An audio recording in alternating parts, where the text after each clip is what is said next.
सातारा जिल्ह्यातील खटाव तालुक्यातील मायणी येथील छत्रपती शिवाजी ट्रस्टच्या ISMR मेडिकल कॉलेजच्या प्रशासनातून मायणी येथील कॉलेज समोर आमरण उपोषण सुरू केलंय। मुख्यमंत्री सरांनी आम्हाला मदत केली आणि आमची जे 20 करोडची रक्कम आहे ती त्यांनी भरली, पण त्यानंतर ती रक्कम कॉलेजकडून भरायला लावली होती, पण तरीही त्यांनी कॉलेजने अप्रोच न करता ती रक्कम अजूनपर्यंत भरलेली नाहीये।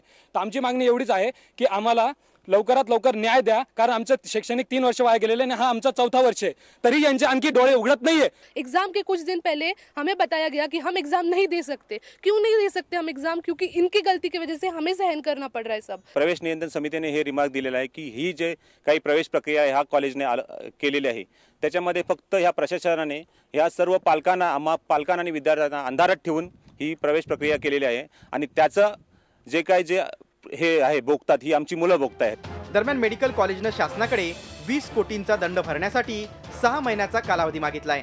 या प्रकरणावर लवकरच तोडगा काढू अशी सारवासारव कॉलेज प्रशासन करतंय। गवर्नमेंट ये कहता है कि 10 डेज में करिए, तो हम उनसे उस तरह से बात करेंगे सर। अगर वो टाइम देते हैं, हमने टाइम मांगा है लेकिन अभी हमें टाइम मिला नहीं है, वहाँ से रिप्लाई आने के बाद ही सर वो मैं बता सकता हूँ। राज्यभरात शिक्षणाचं सुरू असलेलं बाजारीकरण आता जनतेच्या समोर आलंय।